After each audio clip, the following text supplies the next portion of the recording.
Selamat sore. Ya, ketemu lagi di channel Sekolah Sore TV. Tapi padahal ini bukan sore. Pertama jangan lupa subscribe dan pantengin terus channel ini. Sebelumnya gua ngomongin ini bukan bermaksud mengajari atau menggurui, hanya memberikan perspektif kepada lo semua. Dan terserah lo mau nanggap kayak gimana. Dan terserah lo mau memandang dari sudut pandang apa, dan lo punya keyakinan sendiri terhadap apa yang lo yakini berkaitan dengan agama lo, berkaitan dengan keyakinan lo, ataupun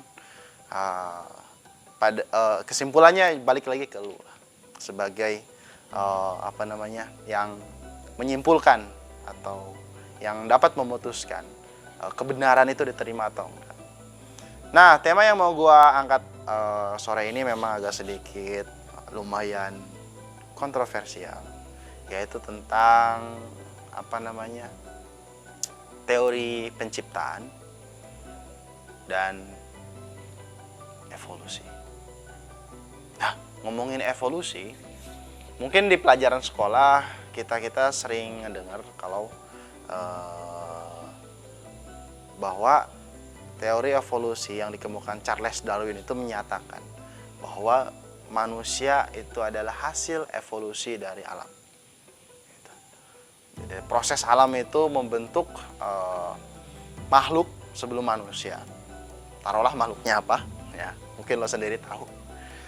Kemudian karena proses alam yang terus berubah dan penyesuaian terhadap alam, maka kemudian terbentuklah manusia utuh, ya, seperti kita lihat sekarang. Terserah lo ikhlas nggak kalau disebut sebagai itu. Nah, sementara dalam keyakinan agama dan beberapa agama di dunia, terutama agama Samawi tanda kutip, baik dalam Judaisme ataupun dalam Kristen ataupun dalam Islam, bahwa bersepakat ada sosok manusia pertama. Dan itu bukan karena proses evolusi, sederhananya begitu. Nah, tetapi manusia pertama inilah yang menjadi cikal bakal seluruh manusia-manusia yang lainnya. Mungkin kamu sendiri tahu siapa manusia pertama itu. Yang awalnya ceritanya diceritakan dalam kitab suci. Dia diciptakan di surga, tapi karena melakukan sebuah kesalahan, yaitu makan buah. Nah, dalam beberapa literasi disebut sebagai buah pengetahuan. Nah, disebut juga buah kebijaksanaan ataupun pengetahuan baik dan buruk. Nah, karena Tuhan sebelumnya melarang untuk memakan buah itu karena tetap nggak didengerin, akhirnya dimakan juga sama nenek moyang manusia itu. Dan mau tidak mau akhirnya manusia harus terusir ke bumi. Mungkin lo tahu sendiri siapa tokoh tersebut. Tapi menariknya bukan cuma dalam beberapa agama ya, dalam perspektif Hindu juga itu ada tokoh tersebut, tapi beda nama. Dan deskripsinya juga agak sedikit berbeda juga. Kalau dalam agama Hindu, sosok tersebut disebut sebagai Manu. Makanya kemudian itu menjadi dasar kenapa kita disebut sebagai manusia. Manusia itu artinya adalah anak keturunan dari Manu. Sementara dalam konsep agama Samawi, ya, tokoh itu disebut Adam. Tapi kata Charles Darwin tidak menyatakan secara langsung, nggak seperti yang kadang-kadang lo tuduhin. Kata Charles Darwin atau pendapat teori evolusi bahwa manusia ini yang nggak kayak gitu. Awal manusia itu adalah hasil evolusi. Jadi hasil evolusi dari spesies makhluk hidup yang sudah ada sebelumnya. Karena kemudian proses alam itu membentuk makhluk hidup itu menjadi sosok yang unggul di antara makhluk-makhluk yang lain. Buktinya apa? Pada masa ini manusia menjadi puncak rantai makanan dalam ekosistem dunia. Buktinya apa? Manusia kan sekarang mengendalikan alam tanda kutip. Ya kan, berapa banyak spesies karena adanya manusia kemudian harus punah pada masa ini. Ya kan?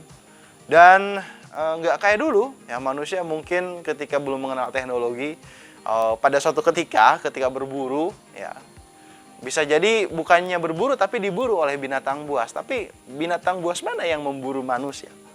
Itu selain virus ya. Tapi virus juga pada akhirnya kan manusia berhasil menciptakan vaksin. Dan itu adalah hasil dari hebatnya umat manusia. Jadi ya kemungkinan ya nggak habis-habis gitu. Nah, ada yang menarik, kenapa proses itu terjadi di antara manusia. Yang membedakan manusia dengan makhluk lainnya itu karena evolusi yang bukan hanya terjadi dalam bentuk fisik, tapi juga dalam bentuk software. Apa softwarenya? Kognitif. Manusia semakin cerdas. Nah, balik lagi ke topik yang tadi, ya kan, kata agama bahwa manusia berasal dari Nabi Adam, tapi kata sains, ya, terutama kajian teori evolusi, manusia berasal dari spesies makhluk ya hewani yang sebelumnya sudah ada. Ya, spesies apa itu? Bagaimana sikap kita dalam menyikapi dua perbedaan? Nah, kalau menurut gue sih sederhananya begini. Kita bisa menolak teori evolusi kalau kita punya teori yang bisa membantah teori itu. Jadi kalau sains dibantahlah dengan sains. Nah, itu kata Profesor Quraisy Shihab, kan begitu. Sementara agama adalah sesuatu nas yang pada dasarnya adalah kebenaran, tetapi dalam kebenaran itu mungkin saja ada makna-makna tertentu yang tersembunyi di balik cerita-cerita yang diceritakan dalam kitab suci itu.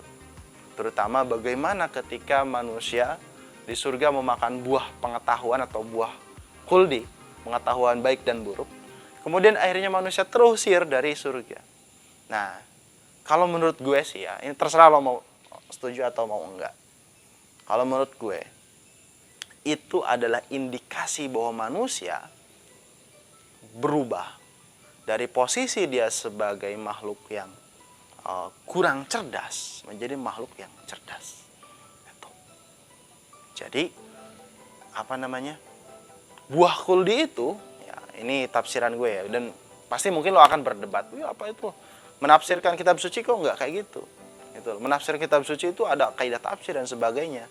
Tapi lagi-lagi gue balikin lagi ke lo. Nah, ini sebagai sudut pandang gue, ya kan, dan gue juga nggak ngeyakini bahwa ini benar atau enggak. Tapi mungkin ada kaitannya, dan silakan lo elaborasi lagi dan lo cari lagi sumber yang lebih relevan. Buah khuldi itu bisa jadi adalah isyarat bahwa manusia mengenal tentang baik dan buruk, berarti manusia sudah mulai memiliki kognitif di dalam ada perubahan kognitif di dalam yang tadinya makhluk non manusia. Karena kognitif itu mengetahui baik dan buruk, mengetahui nilai-nilai moral, akhirnya dia berubah menjadi makhluk yang spesial di antara seluruh makhluk spesies yang ada di bumi. Apakah ada kaitannya antara teori evolusi dengan penciptaan di dalam agama-agama, terutama di dalam kitab suci? Jadi balik lagi ke lo, bagaimana lo memaknai gitu. Jadi kalau menurut pendapat gua, mungkin bisa saja keduanya berkombinasi, itu bahwa yang dimaksud oleh Al-Quran ataupun oleh Bible ataupun oleh Taurat berkaitan dengan penciptaan itu adalah Nabi Adam adalah bentuk kognitif itu sendiri.